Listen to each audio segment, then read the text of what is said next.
Chinese stocks closing lower after the country announced a $1.4 trillion debt swap program to help support the world's second largest economy.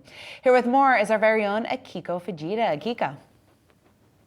Yeah, Shana, the funds for this program were largely telegraphed last month, but the specifics failed to impress investors who held out hope for additional public spending.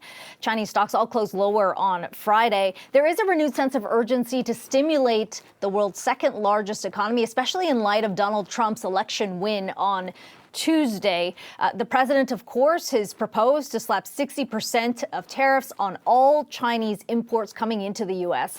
And when you consider that exports of Chinese goods and services account for roughly 20% of China's GDP, that change in policy in Washington could have major implications for Beijing. The program announced Friday specifically targets ballooning government debt at the local level. China's finance minister has said that debt totals $2 trillion, but economists say the real number is likely 4 to 5 times that.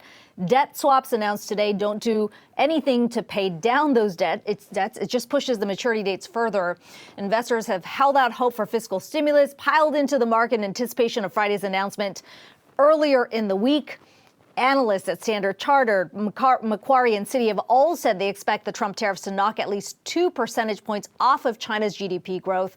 And when you consider the country's already off track to meet its stated 5% target, that would be a significant headwind, to say the least, Shana. Certainly. All right, Akiko, while we do have you, I want to switch gears just a bit here, talk about we only have 2 months left with President Biden in office. And there was a report out from Bloomberg earlier today that he's reportedly trying to race to complete the final CHIPS Act subsidy deals before President-elect Donald Trump takes office. I guess it's just in terms of how realistic this is, what can be done over the next 2 months?